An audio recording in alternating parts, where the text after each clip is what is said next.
The house is in my name now. You have until Friday to get out." Those words, spoken by my own son with a smile on his face, still echo in my head at night. I'm Eleanor Patterson, 67 years old, and 2 months ago, my only child tried to make me homeless. I remember staring at Michael across the kitchen table, the same table where I'd helped him with homework, where we'd celebrated his college acceptance, where I'd comforted him through his first heartbreak. His wife Vanessa stood beside him, her manicured hand resting possessively on his shoulder, wedding ring glinting in the afternoon light. "What are you talking about?" My voice came out surprisingly steady despite the earthquake happening inside my chest. Michael slid a folder across the worn oak surface. "It's all legal, Mom. Dad left some loopholes in the will. We found a nice retirement community in Arizona. Small but adequate for someone your age." "Someone my age?" I repeated, my fingers trembling as I opened the folder. Property transfer documents, signatures I didn't recognize, dates from 3 months ago that I had no memory of. "You've been forgetting things lately," Vanessa chimed in, her voice dripping with artificial concern. "Last month you couldn't find your car keys for 3 hours. They were in your purse," I said quietly. "You borrowed them to move your car and never returned them." A flash of something, guilt, annoyance, crossed her face before she recovered. "See? This is exactly what we mean. You're confused, Eleanor. 40 years teaching high school mathematics had taught me to recognize patterns, the accidental misplacing of my belongings, the suggestions that my memory was slipping, the frequent comments about how big this house was for just one person, the casual questions about my finances disguised as concern. I closed the folder and looked up at my son, at the stranger wearing my son's face. "And what if I refuse to leave?" Michael's smile faltered slightly. "Mom, don't make this difficult. The paperwork is filed. The house is mine now." "I see." I stood up slowly, gathering the documents. "And when exactly did I sign over my home to you?" 2 months ago, Vanessa interjected quickly. "Don't you remember? We discussed how maintaining this place was becoming too much for you." I nodded thoughtfully, as if considering their words. "You're right about one thing. This conversation is becoming too much for me. I think you should leave now." "Mom." "Now, Michael." For a moment, I was the authority figure again, the mother who could silence him with a tone. He actually took a step back. "We'll give you until Friday to pack essentials," Vanessa said, her voice hardening. "The movers will come at noon." After they left, I sat alone in my kitchen, in my house, and allowed myself exactly 10 minutes to cry. Then I picked up the phone and made a call I'd prepared for, but hoped I'd never need to make. "Richard, it's Eleanor Patterson. Remember that conversation we had last year about my contingency plan? I need to activate it. Today." Richard Harmon had been my late husband's attorney for 30 years and my trusted friend for longer. He'd also been the one to help me secretly move $800,000 into a blind trust 6 months before my retirement, a decision that had felt paranoid at the time, but now seemed like divine intervention. "They finally made their move?" His voice was grim. "Yes, apparently I signed away my house 2 months ago, while I was at my sister's in Michigan." The silence on the other end spoke volumes. "I'll be there in 30 minutes, he finally said. "Don't touch anything they gave you. And Eleanor, remember what we discussed. Let them think they've won." After hanging up, I walked through my home of 35 years, the home where I'd raised my son, mourned my husband, and planned to live out my days. Family photos lined the hallway, including one from Michael's wedding day 5 years ago. He looked so happy, so much like his father. When had things changed? When had money become more important than his mother's well-being? I stopped at the last photo, taken at my retirement party just 3 months ago. Michael and Vanessa flanking me, all smiles and champagne toasts. "We're so proud of you, Mom," he'd said that night. "Now it's time to enjoy the fruits of your labor." I just hadn't realized they meant to enjoy those fruits without me. Richard arrived bearing legal pads and determination. As we sat planning my countermove, I felt something unexpected beneath my grief and shock, a slow burning anger that clarified my thoughts and straightened my spine. "They come back Friday?" Richard confirmed, making notes. I nodded, thinking of Michael's confident smile. "With movers. Apparently I have a new home waiting in Arizona." "Well," Richard said, looking up with the faintest hint of satisfaction, "they're going to find something very different waiting for them here." When Friday came, I was ready. I sat on my porch swing, calm and collected, watching as two moving trucks pulled up behind Michael's Mercedes. My son and his wife emerged, faces set with determination, not even glancing at the front porch as they marched up the walkway, focused on their victory, until they saw who was standing beside me. "Hello, Michael," said Judge Martha Winters, my former college roommate and current circuit court judge. "Your mother has quite a story to tell." The blood drained from my son's face as I held up the folder in my hand. "You really should have checked where I was when these documents were supposedly signed. I believe forgery and elder fraud are still crimes in this state, aren't they, Martha?" Michael froze, but Vanessa recovered quickly. "Whatever she's told you is confused ramblings. We have legal documents." "Fraudulent documents," interrupted Richard, stepping forward from the shadows of the porch. "And we have proof." In that moment, as I watched their expressions shift from confidence to fear, I realized something important. I had been preparing for this betrayal long before I consciously suspected it. Perhaps mothers always know their children, even the darkest parts they try to hide. "You really thought I would leave myself vulnerable?" I asked softly. "After 40 years teaching teenagers, you thought I couldn't recognize a poorly planned scheme?" Michael stepped forward, hand outstretched. "Mom, there's been a misunderstanding." "No misunderstanding," I said, rising to my feet. "You have until sunset to get those trucks off my property. After that, we'll continue this conversation with the district attorney present." As they stood frozen on my walkway, I added the words I had rehearsed all night. "And Michael, you really shouldn't have underestimated the woman who taught you how to count." Before he could respond, I went inside and closed the door, leaving them to face the consequences of their actions, and me to face the painful reality that my battle for justice was just beginning. 2 days after I confronted Michael and Vanessa, I received the first threatening call. I was arranging tulips in the kitchen, a small act of normalcy in a world turned upside down, when my phone vibrated against the countertop. "Mom, you need to stop this." Michael's voice was low, controlled, but with an edge I'd never heard before. "You're making a huge mistake. By defending my home from theft?" I kept my voice steady, though my hand tightened around the stem of a yellow tulip until it snapped. "We were trying to help you," he insisted. "The house is too much. You're getting older. What happens when you fall on those stairs?" The concern might have sounded genuine to a stranger, but I recognized the calculated manipulation, the same tone he'd used at 16 when explaining why the car had a dent. "Is that what you tell yourself to sleep at night?" I asked quietly. "That stealing my home is for my own good?" "We have witnesses who saw you sign the papers," he said, ignoring my question. "Your friend the judge won't be able to help when we present our evidence." My heart stuttered. "What witnesses?" "Dr. Landon, for one. He's prepared to testify about your cognitive state." Dr. Thomas Landon, my physician for 20 years, or so I thought. I'd only discovered last week that the real Dr. Landon had retired 6 months ago, and the man who'd examined me at my last checkup was his new partner, Dr. Philip Wells, a man who, coincidentally, was Vanessa's second cousin. "Interesting," I said, forcing my voice to remain calm.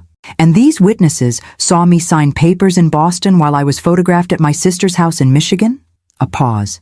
"You're confusing dates again, Mom." "No, Michael. I'm finally seeing things clearly." I hung up before he could respond. The broken tulip lay on the counter, yellow petals already beginning to curl. I swept it into my palm and threw it away, my movements mechanical. Then I called Richard. "They're bringing in fake witnesses," I told him, "including someone posing as my doctor." Richard was silent for a moment. "This goes deeper than we thought. What do we do?" "We pull the trigger on phase 2, he said firmly. "Meet me at First National tomorrow at 9 a.m. Wear something professional, bring the insurance documents." That night I couldn't sleep. I paced the hallways of my home, touching familiar walls, straightening pictures that needed no straightening. In Michael's old bedroom, preserved like a museum to my son's childhood, I sat on the edge of the bed and tried to pinpoint the moment I'd lost him. Was it when he met Vanessa? When James, my husband, died and left us both adrift in grief? Or had the seeds been planted earlier, in the private school tuitions we'd stretched to afford? The emphasis on success and status that had seemed so important at the time? I opened his bedside drawer and found the Mother's Day card he'd made in 2nd grade. "I love you more than all the stars," he'd written in wobbly handwriting. Had that love been conditional all along?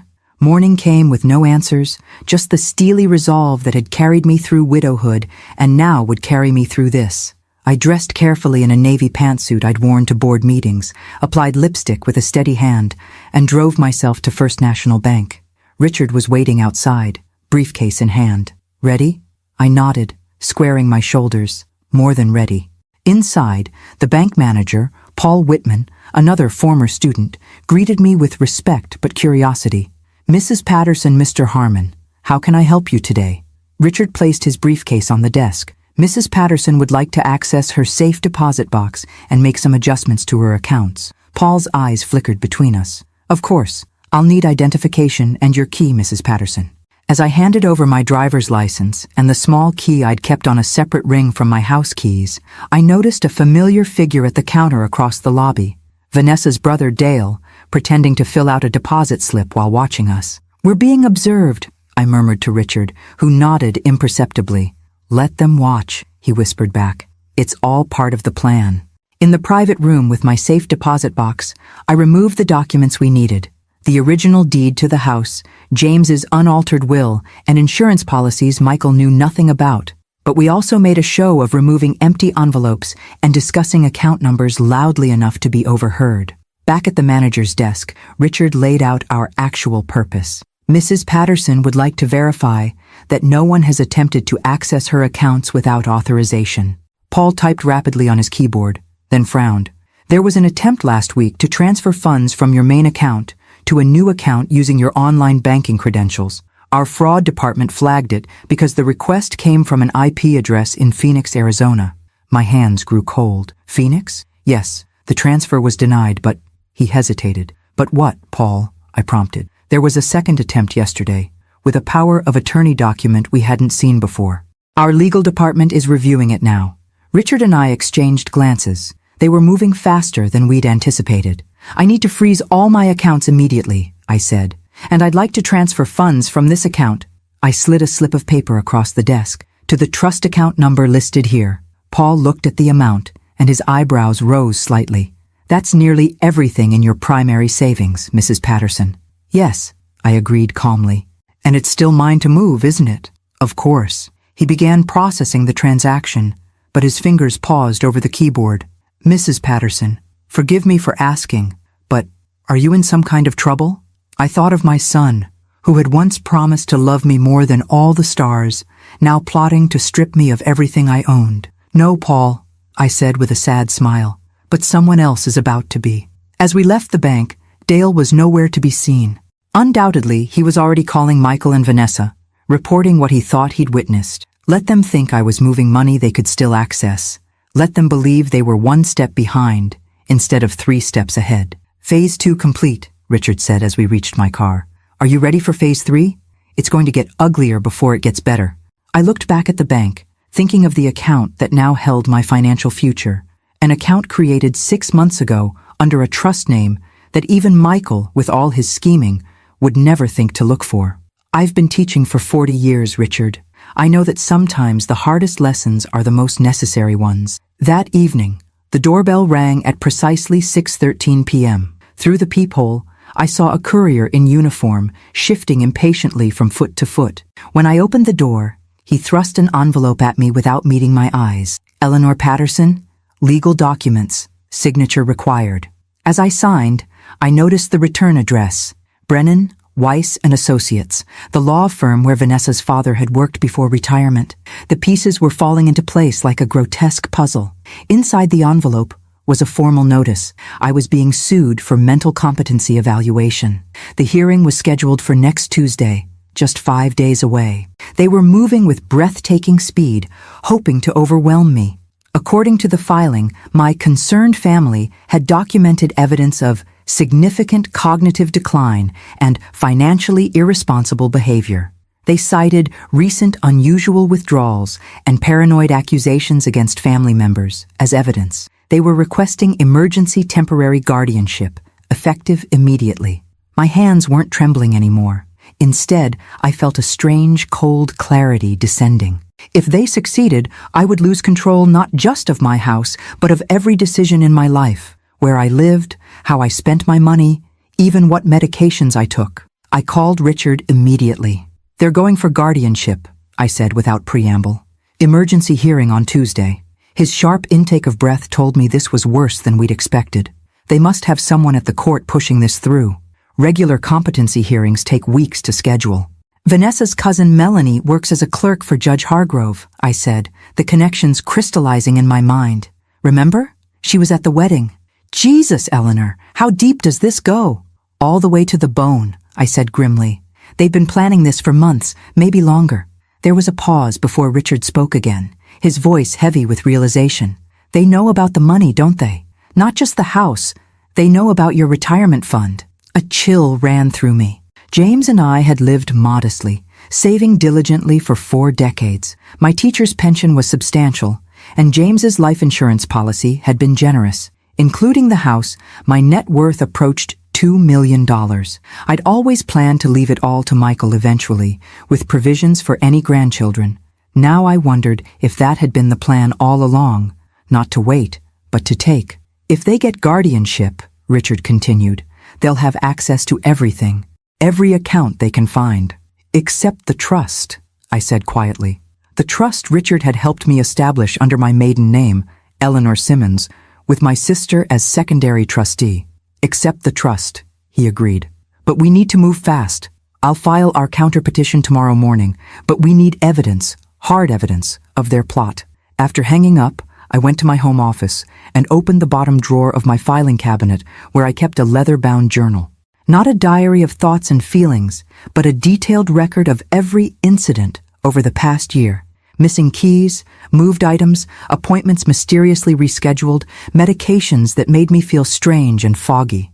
Beside each entry, I'd noted date, time, and circumstances. I'd started keeping it after finding my blood pressure medication replaced with pills that looked similar but gave me terrible vertigo. When I'd confronted Michael, he'd suggested I was confused, that I'd mixed up my own medications. That was the moment my vague unease had crystallized into vigilance. Flipping through the journal now, I saw not isolated incidents, but a methodical campaign. Subtle at first, then increasingly bold. Gaslighting. That's what they called it now. In my day, we'd just called it cruel. The next morning, I drove to Lakeside Senior Center where I volunteered teaching computer skills. I hadn't told Richard about this part of my plan yet. Some battles you have to fight in your own way. Margaret Chen, the center's director and my friend of 15 years, was waiting in her office. On her desk was a portable scanner and a stack of consent forms. "Are you sure about this, Ellie?" she asked, her face lined with concern. "Once we start, there's no going back. They're trying to declare me incompetent, Maggie. If I don't fight back with everything I have, I'll spend my remaining years as a prisoner in some cut-rate facility while they live in my house and spend my money." She nodded grimly and handed me the first form. "The residents are ready whenever you are. 26 of them, just like you asked, all with advanced degrees or professional backgrounds, all over 65. For the next 3 hours, I administered the same cognitive tests that would be used in court. The mini mental state examination, the Montreal Cognitive Assessment, and the clock drawing test. Each participant took the tests, then signed an affidavit confirming they'd taken them voluntarily as part of a research study on ageism in cognitive assessment. What they were actually doing was establishing baseline scores for high-functioning seniors. Scores that looked remarkably like mine would when I was inevitably tested. Margaret scanned everything, creating digital copies that couldn't disappear from a court file. "What else do you need?" "One more thing," I said, pulling out my phone. "I need you to record something." I showed her the text message I'd received from Michael that morning. "Mom, stop this nonsense. If you cooperate, we'll let you take your personal belongings. If you fight us, you'll lose everything." She read it, her face hardening. "Let me get this straight. Your son forged documents to steal your house, is trying to get guardianship to take your money, and now he's threatening you via text? And he thinks you're the incompetent one?" "Pride comes before a fall," I said quietly. And Michael always had too much pride. As I left Lakeside, my phone rang again. Unknown number. I almost didn't answer, but something told me I should. "Mrs. Patterson?" A young man's voice, vaguely familiar. "It's Tyler. Tyler Dawson. From the bank." I remembered. A teller who had often helped me with deposits. "Yes, Tyler? I'm not supposed to be calling you," he said, his voice low. "But you were always nice to me, and what they're doing isn't right. Someone came in with a court order for your financial records. They're going through everything. Checking accounts, savings, investment portfolios, safe deposit access logs. They're looking for something specific. My blood ran cold. Did they find anything? Not what they wanted, he said. They seemed really angry about some missing money. Mrs. Patterson, I think you should be careful. The man who came in, your son, he scared me. After thanking Tyler and assuring him I'd be careful, I sat in my car, hands gripping the steering wheel. They knew about the $800,000 transfer, but not where it had gone. They were searching, desperate to find it before the hearing. Time was running out for all of us, and I still had one card left to play, the most dangerous one of all. I almost didn't recognize the figure sitting on my porch steps when I pulled into the driveway. Hoodie pulled low, shoulders hunched against the April chill. He looked like any teenager trying to escape notice. But when he raised his head, I saw James's eyes looking back at me, my husband's eyes in my grandson's face. Gran? His voice cracked on the word. At 17, Ethan was caught in that awkward transition. Not quite boy, not quite man. I approached cautiously. Ethan and I had always been close, but I hadn't seen him in weeks. Not since this nightmare began. Are you alone? I asked, scanning the street for Michael's Mercedes or Vanessa's SUV. He nodded. They think I'm at debate practice. I took an Uber. He stood, towering over me now. When had that happened? Gran, what's going on? Dad and Mom are saying he hesitated, that you're confused, that you need help. I studied his face, the furrow between his brows, the uncertainty in his eyes. Ethan had always been the peacemaker in the family, the one who smoothed things over when Michael and Vanessa argued, the one who quietly helped me with dishes after holiday meals while the others watched football. Do I seem confused to you? I asked simply. His eyes held mine. No, you seem angry. Yes, I admitted. I am angry. Come inside, Ethan. There are things you should know. In the kitchen, I made hot chocolate the way I had since he was small. Real chocolate melted into milk, a pinch of cinnamon, homemade marshmallows I kept in the freezer just for him. Some habits of love persist, even when the world is falling apart. As we sat at the table where his father had delivered his ultimatum just days before, I chose my words carefully. Your parents are trying to take my house and my savings. They've forged documents claiming I signed the house over to them. Now they're trying to get legal guardianship over me by claiming I'm mentally incompetent. Ethan's hands tightened around his mug. That's what they've been talking about? When they say you need supervision? I nodded. If they succeed, I'll lose all control over my life. Where I live, how I spend my money, my medical decisions, everything. But why would they? He stopped, the implication sinking in. The money. It's about your money, isn't it? So young, yet so perceptive. Yes, and the house, together, worth close to $2 million. He set his mug down with a thud, chocolate sloshing over the rim. No, Dad wouldn't. He complains about money sometimes, but he wouldn't. Ethan. I reached across the table and took his hand. I have proof, documents, recordings. Your father sent me this just this morning. I showed him the text message. He read it, color draining from his face. Oh God. I'm fighting this, I said gently. But it's going to get worse before it gets better. There's going to be a court hearing next week. Things will be said. Accusations made. What can I do? He asked, and in that moment he looked so much like the little boy who had once solemnly promised to slay dragons for me that my heart constricted. Nothing, I said firmly. This isn't your battle. You're 17. Your job is to focus on school, on your future. But you're my grandmother. They're lying about you. His voice rose, adolescent indignation flaring. And you're caught in the middle, I acknowledged. If you openly support me, you'll have to live with the consequences at home. I won't put you in that position. Ethan's jaw set in a stubborn line I recognized all too well, the same expression Michael had worn when insisting on trying out for varsity football despite his asthma. I don't care. What they're doing is wrong. There is one thing, I said slowly, an idea forming, something that wouldn't involve you publicly taking sides. Anything. Information. I need to know what they're planning, what they're saying when they think no one's listening. Not to use against them, I added quickly, seeing his hesitation. To protect myself. He was silent for a long moment, moral calculus playing across his expressive face. Then he nodded once, decisively. I'll help. But Gran, There's something you should know about Dad's business. A cold feeling settled in my stomach. What about it? I overheard him on the phone last week. The investment group he manages, I think it's in trouble. Big trouble. He was talking about making investors whole and finding bridge capital. It sounded, he trailed off, like fraud, I suggested quietly. Ethan winced but nodded. He's been working all night, every night. Mom's been drinking more. They fight when they think I can't hear.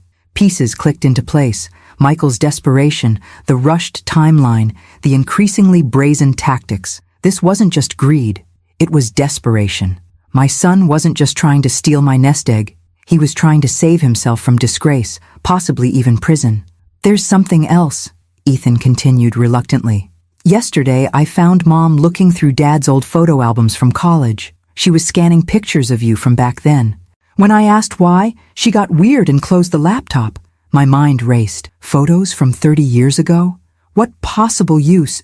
Understanding hit like a physical blow. They're creating a false narrative, I whispered. Looking for pictures where I look intoxicated or confused. College parties, maybe. To suggest a long history of issues. Ethan looked ill. Gran, I'm so sorry. Don't be. Knowledge is power. I squeezed his hand.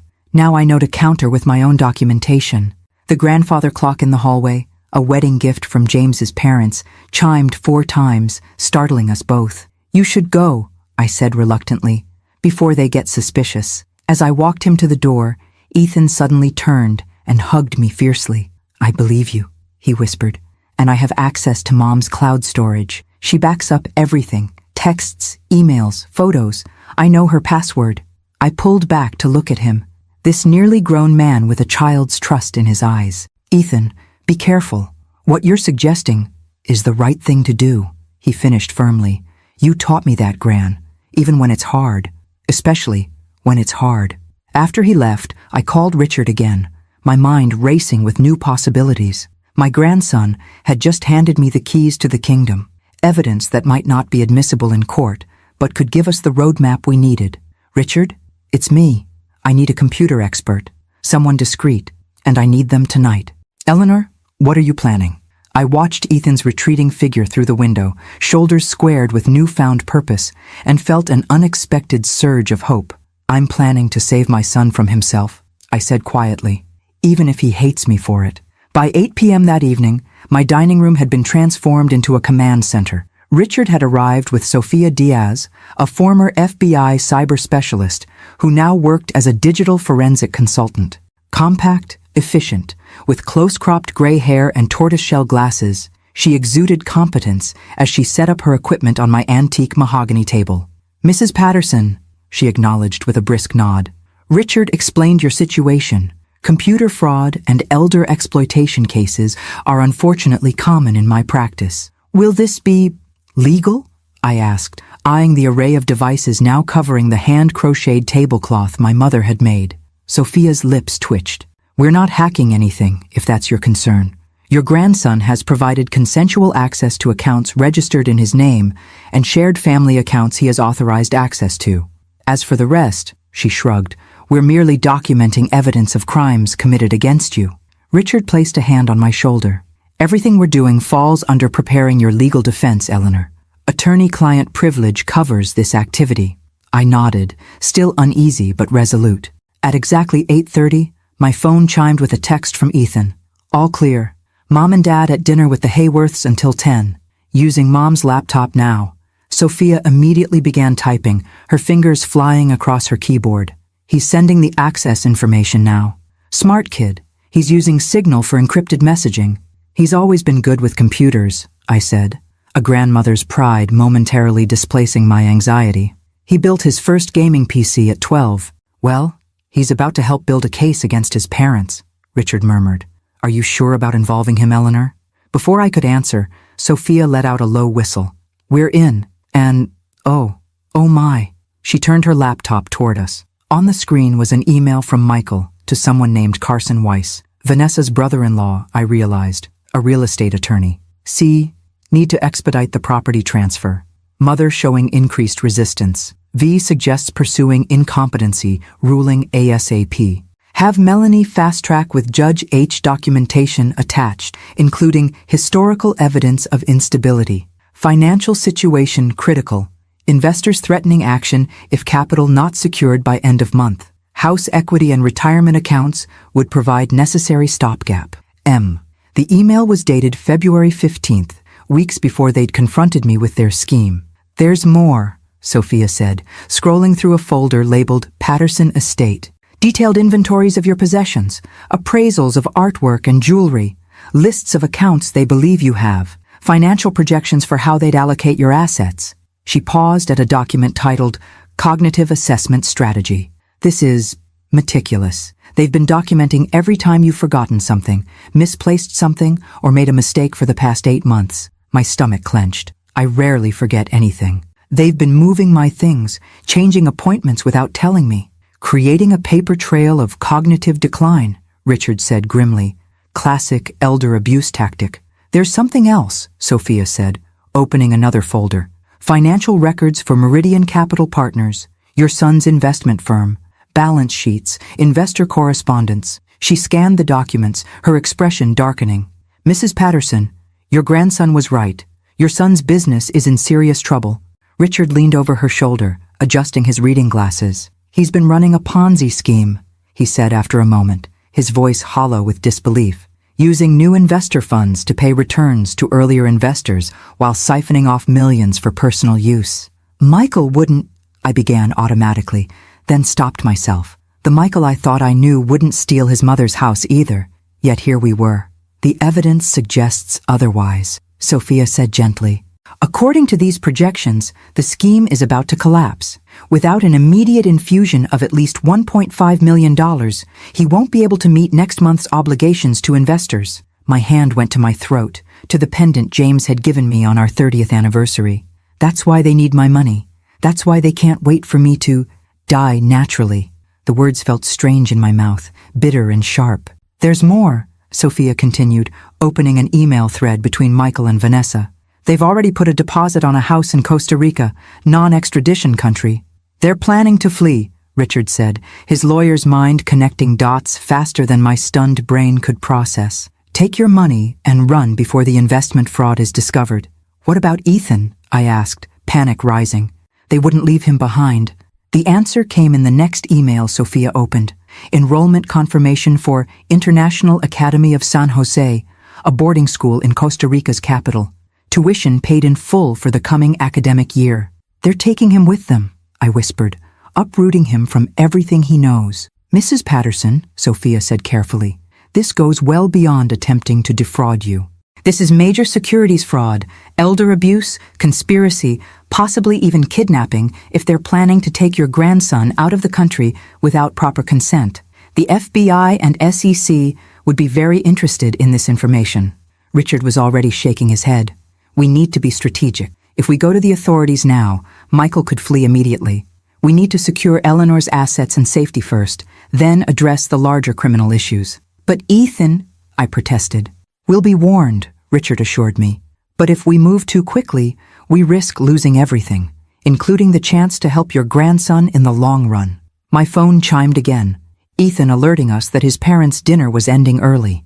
Sophia quickly began copying files to an external drive. I've got what we need, she said, and I've left no trace of our access. As they packed up their equipment, the reality of what we'd discovered settled over me like a shroud. My son was not just trying to steal from me.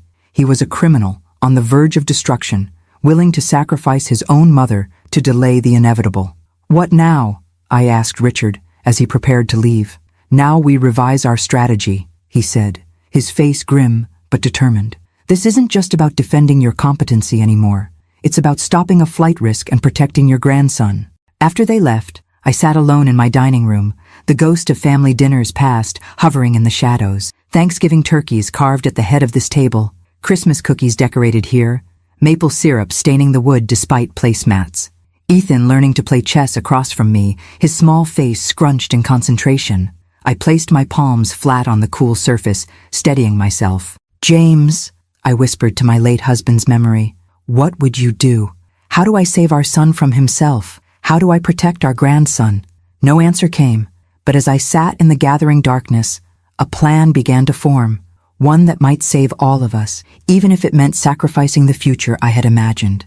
The next morning dawned clear and cold, sunlight slanting through kitchen windows that needed washing, a task that seemed laughably unimportant now. I'd slept little, my mind churning with revelations and possibilities until I'd finally risen at 4 a.m. to make detailed notes. When Richard called at 7:30, I was already on my second cup of tea, calm in the way that comes only after passing through a storm of emotion into its quiet eye. "I've been thinking," I told him without preamble. "We need to move up our timeline. Eleanor, they're planning to flee the country, Richard, with my grandson. We can't wait for the competency hearing. By then, it might be too late." There was a pause, then a resigned sigh. "What do you propose?" "A confrontation. Today, on my terms, with evidence in hand." "That's incredibly risky," Richard protested. "If they feel cornered, they already feel cornered," I countered. "That's why they're accelerating their plans. But they don't know that we know. We have the element of surprise." By 10 a.m., the pieces were in place. Richard had secured an emergency injunction freezing all my accounts pending the competency hearing, accounts that Michael and Vanessa believed contained my life savings. Sophia had compiled a digital dossier of evidence, encrypted and backed up in multiple locations, and I had called Michael, my voice carefully calibrated to sound defeated and resigned. "I'd like to talk," I'd told him, "about the arrangements for after I move." His relief had been palpable, even through the phone. "That's great, Mom. Really great. We can come over around noon?" "Perfect," I'd replied, hating the false note of surrender in my voice, but knowing it was necessary. Now I sat in my living room, surrounded by photographs and memories, waiting for the doorbell to ring.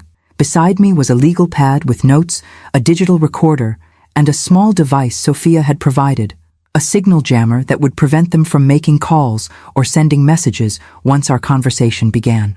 At exactly noon they arrived, Michael in a pressed blue shirt and khakis, Vanessa in a floral dress that screamed spring optimism, both wearing carefully constructed masks of concern. "Mom," Michael said, leaning in to kiss my cheek. I allowed it, though it took every ounce of will not to flinch. "You're looking well. Thank you for agreeing to talk," Vanessa added, settling onto the sofa across from me. "We know this is difficult." I smiled thinly. "Yes. Finding out your only child is committing fraud and planning to flee to Costa Rica with your grandson is indeed difficult." The change was instantaneous, like watching masks slide from their faces in unison. Michael went rigid, while Vanessa's complexion turned ashen. "What are you talking about?" Michael attempted, but his voice lacked conviction. "Meridian Capital Partners," I said calmly. "Your Ponzi scheme, the missing investor funds, the house in San Jose, Ethan's new school." Michael's face contorted, rage replacing shock. "You've been spying on us?" "I've been protecting myself," I corrected, "just as you've been protecting me by documenting my supposed cognitive decline." Vanessa recovered first, her socialite's training kicking in as she forced a laugh. "Michael, your mother is confused again. This is exactly why—" "Stop!" I activated Sophia's device with a click. "Your phones won't work now, so don't bother trying to call your attorney or your cousin the court clerk. It's just us, having an honest conversation at last." I opened the folder beside me and withdrew copies of the emails we'd discovered, sliding them across the coffee table. "You're facing securities fraud charges that carry up to 20 years in federal prison, Michael. Not to mention elder abuse, attempted financial exploitation, and conspiracy." He didn't touch the papers, but his eyes scanned the top document, and I watched the blood drain from his face. "How did you—" he began, then stopped, realization dawning. "Ethan, he helped you. He loves his grandmother," I said simply, "and he deserves better than being dragged to another country as part of your escape plan." Michael stood abruptly, pacing like a caged animal. "You don't understand. These investors, they're not small-timers. If I can't pay them back, they won't just sue me. They'll— hurt you?" I finished quietly. "Is that why you were willing to destroy me? Physical fear?" "We never wanted to hurt you," Vanessa interjected, her perfect facade cracking. "The facility in Arizona is very nice. You'd have been comfortable. While you emptied my accounts and sold my home," I added, "using a false incompetency ruling to give yourselves legal cover." Michael whirled to face me. "What choice did I have?" he demanded, voice rising. "The market turned. Investments failed. I just needed time to recover, but everyone wanted their money now. So you started using new investor money to pay the old ones, I said. A classic Ponzi scheme, just like Bernie Madoff. I am nothing like Madoff, he shouted, spittle flying from his lips. I was going to pay everyone back. I just needed breathing room. And my retirement savings were going to provide that breathing room, I said flatly, along with the equity from this house. Vanessa placed a restraining hand on Michael's arm. What do you want? She asked me directly, her voice cold and calculating. Money? A different arrangement? I almost laughed at the absurdity, that they still thought this was a negotiation, that I might settle for some crumbs from my own table. I want to save my grandson from growing up with the shame of his father in prison and his mother as an accomplice, I said quietly. And despite everything, I want to save my son from himself. I slid another document across the table, this one prepared by Richard just hours earlier. This is your way out, I explained. A clean dissolution of Meridian Capital Partners, full restitution to your investors using the $800,000 from my trust and a loan against this house. In exchange, the evidence of fraud never reaches the SEC or FBI. Michael stared at the papers, then at me, suspicion warring with desperate hope in his eyes. Why would you help me after what I tried to do to you? Because I'm your mother, I said simply. And because this agreement includes 3 non-negotiable conditions. I held up one finger. First, you and Vanessa will withdraw all competency proceedings against me and acknowledge in writing that you fabricated evidence. A second finger. Second, you will both enter therapy, separately and as a couple, to address whatever broke inside you that made stealing from your mother seem acceptable. A third finger. And third, you will tell Ethan the complete truth. Everything. He deserves to know who his parents really are and what real accountability looks like. The silence that followed seemed to stretch for eternity. Vanessa looked at Michael, her expression unreadable. Michael stared at the documents, his breathing ragged. If we refuse, he finally asked, then by 5 p.m. today, the FBI, SEC, and district attorney will have complete documentation of your financial crimes and the elder abuse conspiracy. Your assets will be frozen, your passports flagged. You'll never make it to Costa Rica. Michael sank onto the sofa, head in his hands. You would send your own son to prison? I leaned forward, meeting his eyes directly. You would steal your mother's home and life savings and abandon her to strangers? For the first time, I saw something like shame flicker across his face. The choice is yours, I said, rising to my feet. I'll give you 1 hour to decide. I suggest you use it wisely. I left them in the living room with the documents and retreated to the kitchen, my heart hammering against my ribs so violently I feared they might hear it. Through the doorway, I could see them huddled together, voices low and urgent, occasionally glancing toward me as if I might be recording their deliberations. Which, of course, I was, the small device tucked into my cardigan pocket, capturing every word. Vanessa was arguing for refusing my offer, her voice rising occasionally above a whisper.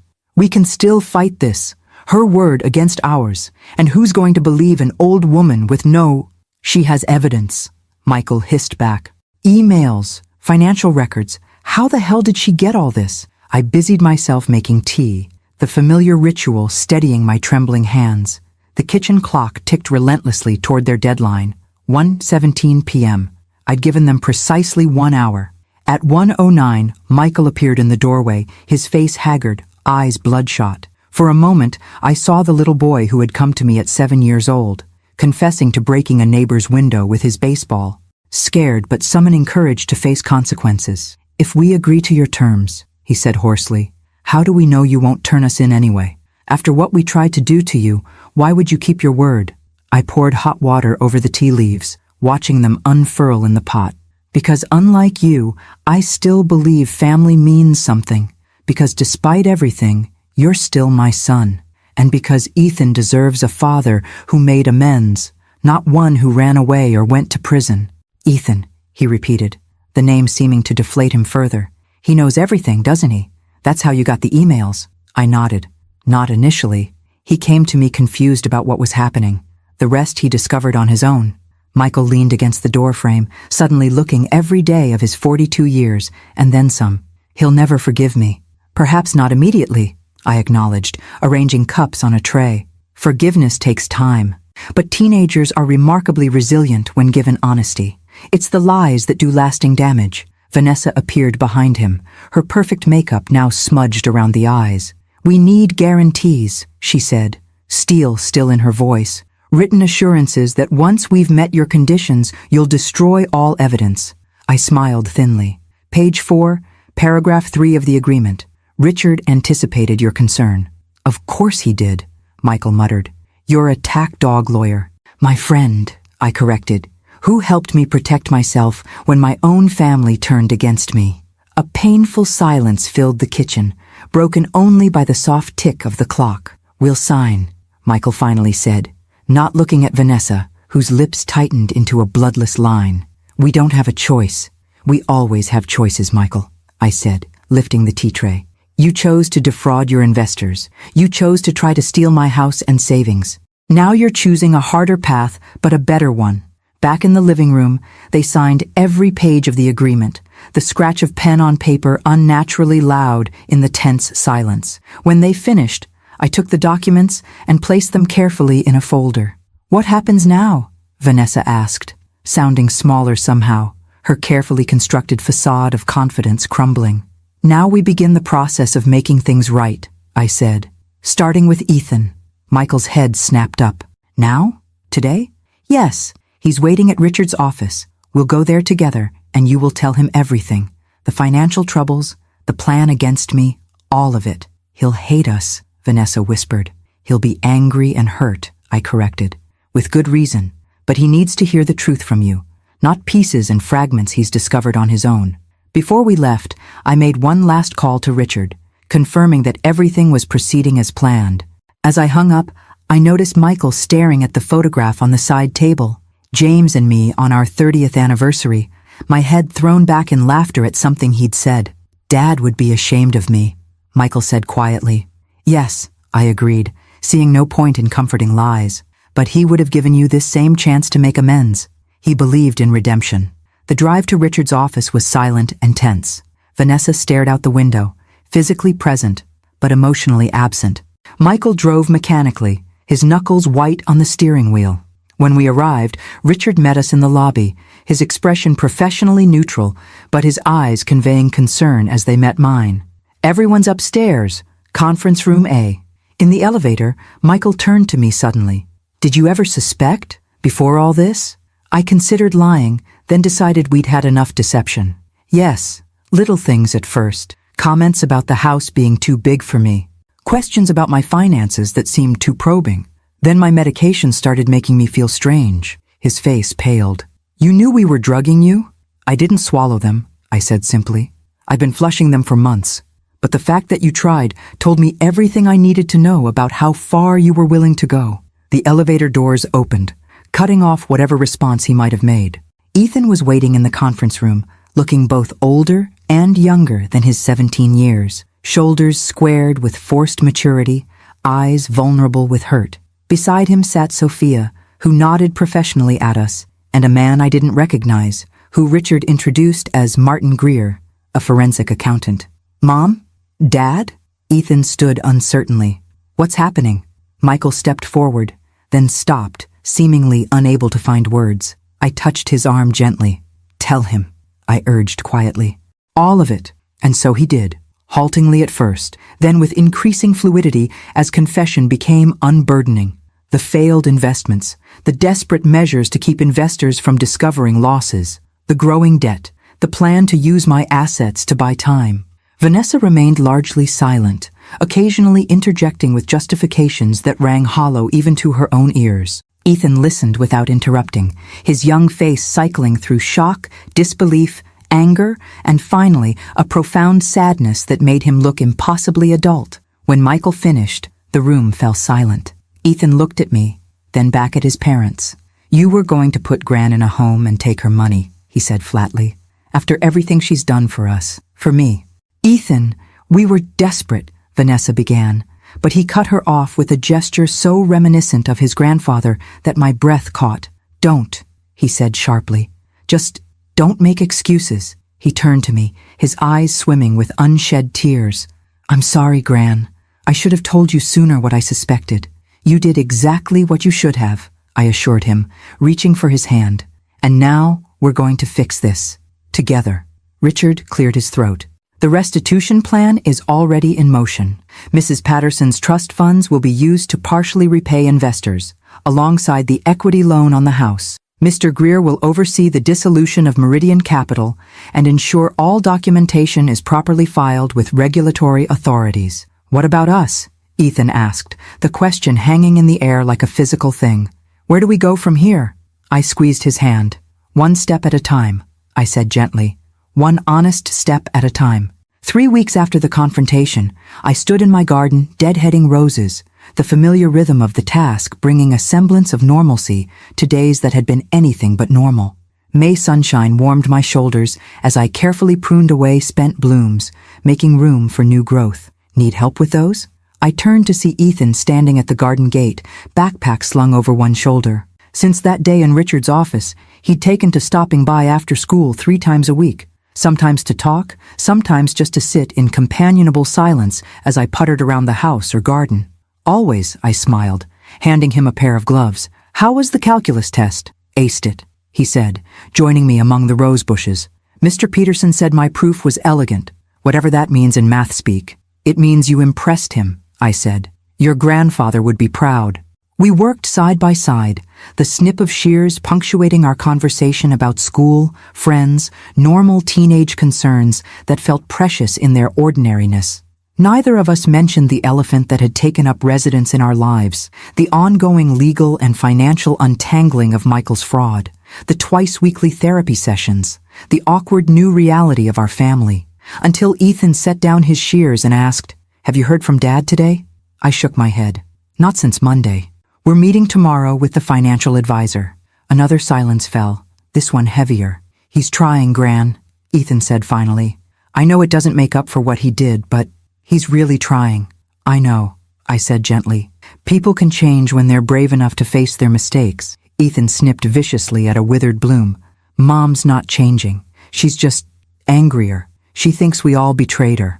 The pain in his voice made my heart ache. Vanessa had taken the exposure of their scheme as a personal attack, retreating into cold fury rather than remorse. While Michael had embraced the accountability plan with something approaching relief, Vanessa had participated only under duress, attending therapy sessions with rigid compliance, but no apparent insight. Some people need more time to accept responsibility, I said carefully. Your mother's pride was a big part of her identity. Her pride, Ethan echoed bitterly. That's why we were going to steal your house and money? So she could keep pretending we were rich? I set down my gardening tools and faced him directly. Ethan, listen to me. What your parents did was wrong. Deeply, unforgivably wrong. But understanding why people do terrible things doesn't excuse those actions. It just helps us make sense of them. He looked away, blinking rapidly. Dad says he did it because he was scared, that these investors were dangerous people. Fear makes people do desperate things, I acknowledged, but there were other options. He could have come to me honestly, asked for help. Would you have helped him? Ethan asked, genuine curiosity in his voice, even knowing he'd committed fraud. I considered the question carefully, owing him the truth rather than a comforting platitude. I would have been devastated by his choices, angry, disappointed. But yes, I would have helped him find a legal way forward. Not by covering up his crimes, but by facing them with him. Ethan nodded slowly, absorbing this.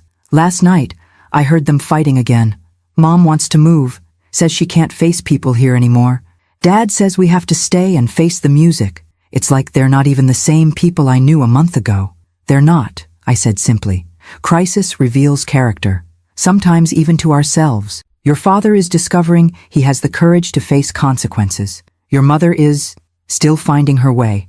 I didn't add what we both knew, that Vanessa might never find that way, that their marriage might not survive this reckoning. Some truths were too heavy to voice aloud, especially to a child caught in the crossfire. I've been thinking, Ethan said, changing the subject with transparent relief, about college next year. Harvard is still your dream, isn't it? I'd been saving for his education since the day he was born, a separate account Michael hadn't known about, thankfully. It was, he admitted. But now I'm thinking about UVA. Their computer science program is excellent, and it's only 2 hours away. Ethan, I said gently, don't make decisions based on worrying about me. I'm not going anywhere. He met my eyes, suddenly looking very grown up. It's not just about you, Gran. It's about me too. After everything that's happened, I want to be somewhere that feels grounded, connected to what matters. My throat tightened with unexpected emotion. Well, UVA would be lucky to have you. We returned to our gardening, the conversation shifting to lighter topics. As the afternoon waned, I invited him to stay for dinner, but he declined. Dad's cooking tonight, he explained. Part of his new be present thing from therapy. Last week he made lasagna that was actually edible. Progress indeed, I smiled, walking him to the gate. After he left, I continued working in the garden until dusk, thoughts turning to the meeting scheduled for tomorrow. Michael, Richard, the financial advisor, and I would be reviewing the final restitution plan for the investors. Most had agreed to accept 80 cents on the dollar, relieved to recover any portion of their investments and eager to avoid the publicity of a fraud case. My $800,000 trust fund was gone, transferred directly to the restitution pool. The home equity loan had provided another $400,000. Michael had surrendered their vacation property in the Outer Banks and liquidated investment accounts, contributing another $300,000.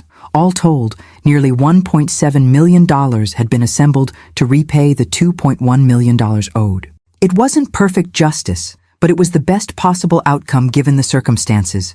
No criminal charges, no prison time, but significant financial penalties and mandatory financial oversight for 5 years. As twilight deepened into night, I gathered my gardening tools and headed inside, bones aching from the unaccustomed labor.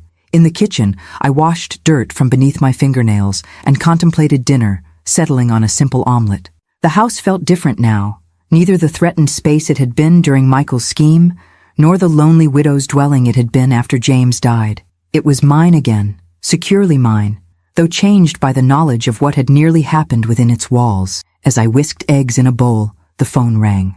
Michael, calling to confirm tomorrow's meeting. His voice still carried the strained quality that had become its hallmark these past weeks, a mixture of shame, determination, and fragile hope. Mom, before we hang up, he said awkwardly, I wanted to say thank you for giving me a chance to fix this, to be better. You're doing the work, Michael, I said, neither absolving nor condemning. That's what matters now. After we hung up, I finished making my simple dinner and carried it to the dining room table, the same table where Sophia had uncovered the evidence of Michael's crimes. Life was full of such ironies, spaces that held both betrayal and healing, often simultaneously. As I ate alone in the gathering darkness, I thought about redemption, how it rarely comes as a lightning bolt of transformation, but instead arrives in small daily acts of atonement. Michael cooking dinner for his son, Ethan choosing a college that kept him connected to family, me deadheading roses to make room for new blooms. None of us would ever be the same, but perhaps, in time, we might become something stronger in the broken places. Summer arrived with punishing heat and the slow, painful rebirth of something resembling normal life. By July, the legal arrangements were finalized, the investors paid according to the negotiated settlement, and Meridian Capital Partners officially dissolved. Michael had found work at an accounting firm, a significant step down in prestige and pay from running his own investment company, but steady employment with a boss willing to give him a second chance, provided he disclosed his history. On the third Thursday in July, I sat on my porch swing waiting for Richard to arrive. We had fallen into the habit of weekly afternoon meetings, ostensibly to review lingering legal matters, but increasingly just to enjoy each other's company. At 71, Richard was 4 years my senior, a widower with a dry wit and a kind heart beneath his lawyerly exterior.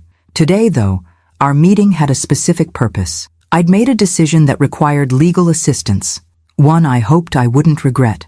Lemonade looks refreshing, Richard commented as he settled beside me on the swing, accepting the glass I offered, though this heat might call for something stronger. It's barely 3 o'clock, I chided, though I smiled as I said it. A mere technicality. He took a long sip, then set the glass on the small table beside us. So, you're sure about this? I nodded, gazing out at the street where neighborhood children rode bikes through sprinklers set up on lawns. I've given it considerable thought. Amending a trust is no small matter, Eleanor, especially given recent events. That's precisely why it needs amending, I said firmly. The original trust left everything to Michael, with provisions for Ethan's education. Obviously, circumstances have changed. Richard sighed, retrieving documents from his briefcase. The new structure would place half your estate in trust for Ethan, accessible in staged distributions at 25, 30, and 35. The remaining half would go to Michael, but only after a 10-year waiting period following your death, and contingent upon completion of financial counseling and continued ethical business practices. And the house, I prompted, as discussed, held in a separate life estate that allows you full control during your lifetime.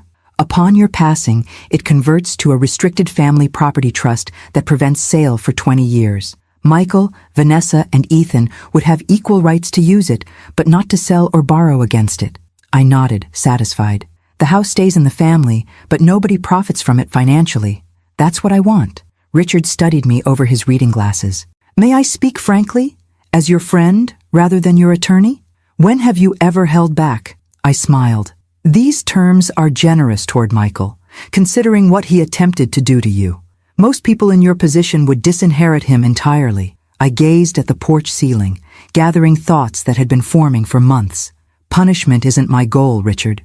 Protection is. I'm protecting Ethan's future while giving Michael a path to redemption that doesn't include temptation. And Vanessa? He asked carefully. Benefits only through her marriage to Michael and her status as Ethan's mother, I acknowledged. I haven't found forgiveness there yet. Perhaps I never will. Richard nodded, understanding. Vanessa had remained coldly hostile throughout the process, attending required meetings with rigid formality, but no warmth. Unlike Michael, who carried his shame visibly in slumped shoulders and eyes that couldn't quite meet mine, Vanessa wore hers as armor, brittle, defensive, unrepentant. We spent the next hour reviewing and signing documents, the legal language a poor vessel for the complex emotions behind my decisions. When we finished, Richard gathered the papers and stood to leave. Will you tell them about the changes? He asked. Michael, yes. Soon. He needs to understand there are lasting consequences, even with forgiveness. As for the details, those can wait until my will is actually executed, hopefully many years from now.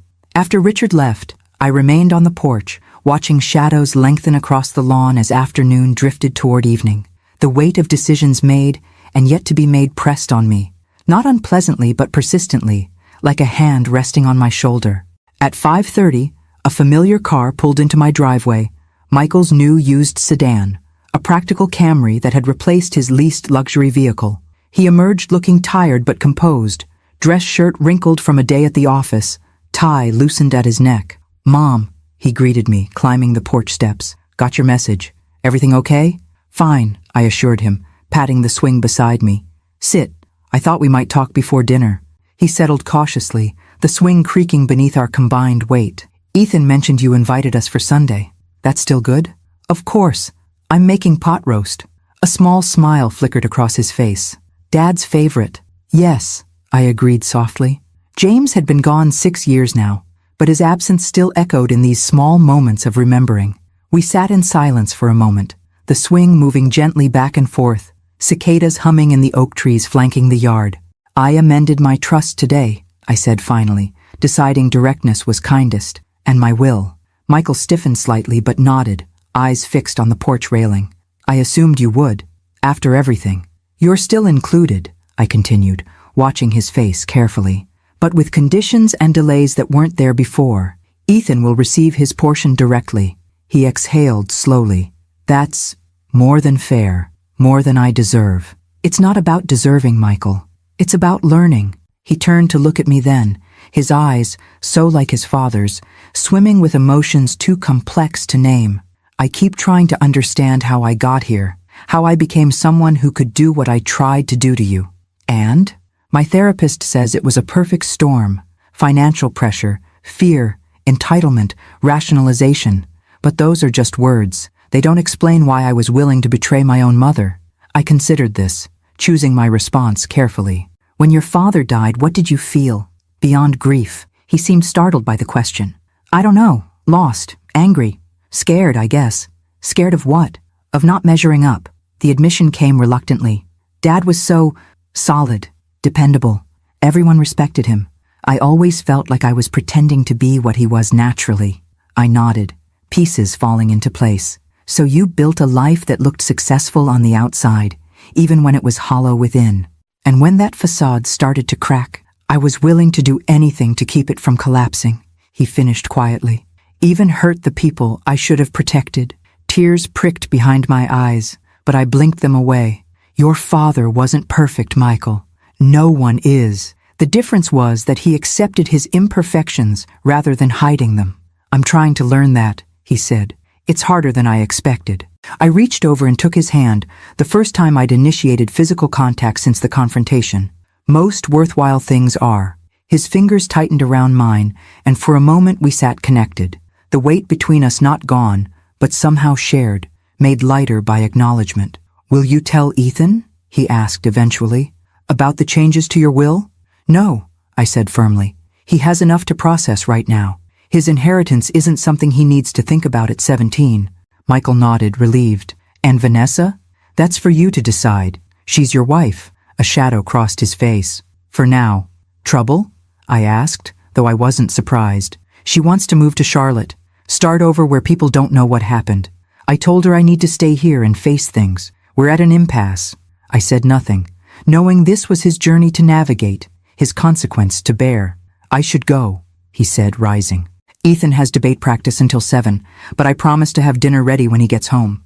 As he stepped off the porch, he turned back. Mom, thank you. Not just for including me in your will, but for showing me what real strength looks like. After he drove away, I remained on the swing until darkness fell, thinking about trust, how easily broken, how painfully rebuilt. The cicadas sang their summer song, reminding me that even in broken places, life continues its stubborn, persistent cycle of renewal. October painted my maple trees crimson and gold, a fiery counterpoint to the cooling air. 1 year had passed since my retirement, 10 months since Michael and Vanessa's betrayal, 6 months since the legal resolution that had saved my son from prison but cost me my life savings. The seasons had turned, and with them, our lives had found new configurations, some bitter, some sweet, all irrevocably changed. On a bright Saturday morning, I stood in my kitchen measuring coffee grounds when the doorbell rang. Through the peephole, I saw Vanessa, an uncommon sight these days. Since their separation 3 months ago, she had largely disappeared from my life, communicating only through Michael or Ethan when absolutely necessary. I opened the door with cautious politeness. Vanessa, this is unexpected. She looked thinner than I remembered, her designer clothes hanging slightly loose, dark circles visible beneath expertly applied concealer. May I come in? I won't stay long. I gestured her inside, noting the stiff formality in her posture as she perched on the edge of the living room sofa, the same spot where, nearly a year ago, she had sat beside Michael as they explained their plans to take my house. Would you like coffee? I offered, more out of ingrained hospitality than warmth. No, thank you. Her hands twisted nervously in her lap. I came to tell you in person. I've accepted a job in Chicago. I'm leaving next week. I see. I settled into my armchair, digesting this information. Does Ethan know? Pain flashed across her face. Yes, he's not taking it well. He refuses to split time between Michael and me. Says he's staying here. I wasn't surprised. Ethan had begun his freshman year at UVA, but came home most weekends, his need for the stability of familiar surroundings evident in his frequent returns. The thought of his mother moving 600 miles away would feel like another abandonment. I'm not here to ask you to intervene, Vanessa continued, correctly reading my thoughts. Ethan is 18 now. He makes his own choices. Then why are you here? I asked directly. She met my eyes for the first time, her gaze surprisingly vulnerable. To apologize. Of all the things I might have expected, this wasn't one of them. I stayed silent, waiting. What we did, what I helped plan, was unforgivable, she said, her voice gaining strength as she continued. I've spent months being angry at everyone else, at Michael for getting caught, at Ethan for taking your side, at you for fighting back. But the truth is, I'm the one who pushed hardest for the guardianship plan. I'm the one who contacted my cousin at the court. I'm the one who suggested the medications. Cold recognition washed through me at this confirmation of what I'd long suspected, that Vanessa had been the architect behind the more insidious aspects of their scheme. Why? I asked simply. Why did you hate me so much? She flinched. I didn't hate you, I just Didn't see you. You weren't a person to me. Just an obstacle. A problem to solve. She paused, seeming to search for words. My therapist says I have a narcissistic personality disorder, that I objectify people who don't serve my goals. And you believe that diagnosis? I kept my voice neutral. I fought it for months, she admitted. But yes, I'm beginning to see it's true. She smoothed invisible wrinkles from her slacks. The job in Chicago comes with a condition: continued intensive therapy. My father arranged it. It's my last chance to fix whatever is broken in me. I studied the woman before me, my son's wife, my grandson's mother, the person who had plotted to drug me into compliance, and found myself feeling something unexpected: pity. I hope you find what you're looking for in Chicago, I said finally. And I hope you maintain a relationship with Ethan, whatever form that takes. She nodded, standing abruptly. I won't ask for your forgiveness. I haven't earned it. No, I agreed quietly. You haven't. At the door she turned back, her expression unguarded for perhaps the first time in our decade-long relationship. For what it's worth, I admire what you did, how you fought back. I hope if I ever reach your age, I have half your strength. After she left, I stood at the window watching her drive away, her car growing smaller until it disappeared around the corner. Some chapters close more quietly than they open, I reflected, with whispers rather than explosions. The following Thursday, exactly 1 year after my retirement party, I stood before a different audience in a community center meeting room. 24 women ranging in age from 60 to 85 sat in folding chairs, notebooks open, expressions attentive. Financial independence is more than having money, I told them, my teacher's voice steady and clear. It's about control, knowledge, the power to make your own choices, regardless of what others think is best for you. This was the third session of the 8-week course I'd developed, Financial Self-Defense for Senior Women. What had begun as casual conversations with friends had evolved into a structured program covering everything from basic estate planning to recognizing signs of financial exploitation. Next week we'll discuss trusts and alternate banking arrangements, I continued, including how to create emergency funds that family members can't access or even know about. A woman in the front row, Beatrice, a 72-year-old widow whose son had borrowed her retirement savings for a business venture that never materialized, raised her hand. Is that legal? Secret accounts? Absolutely, I assured her. Your money is yours to manage as you see fit. Privacy isn't deception, it's protection. After the session, as I gathered my materials, Richard appeared at the door, a welcome sight in his charcoal suit and burgundy tie. We had been seeing each other, cautiously, tenderly, for 2 months now, rediscovering the sweet awkwardness of late-life romance. Successful class? He asked, helping me with my folders. I think so. 3 women requested private consultations about changing their estate plans. Good, that's good. He hesitated. Ready for dinner? I made reservations at Alessandro's. Our table by the window? I smiled, accepting his arm as we walked to the parking lot. Of course. He stopped before opening my car door. Eleanor, there's something I wanted to ask you. That sounds ominous, I teased, though my heart quickened. Not ominous, just important. He took both my hands in his.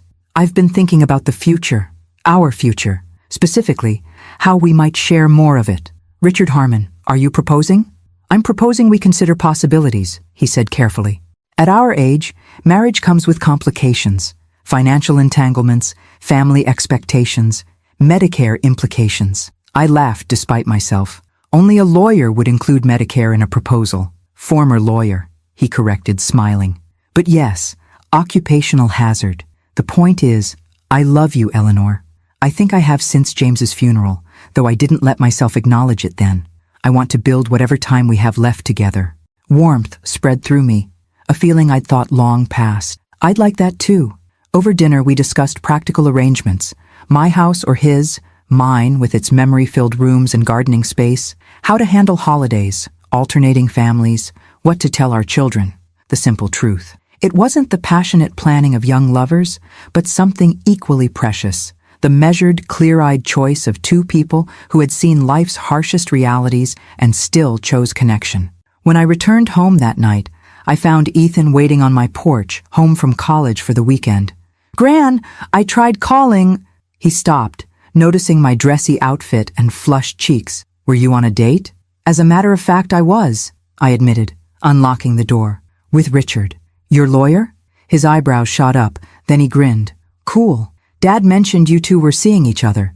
He thinks it's great, by the way. Inside, over hot chocolate, Ethan told me about his computer science classes, his new friends, his tentative steps into college life. I listened with the deep attention of someone who knows how precious ordinary moments can be when they follow extraordinary pain.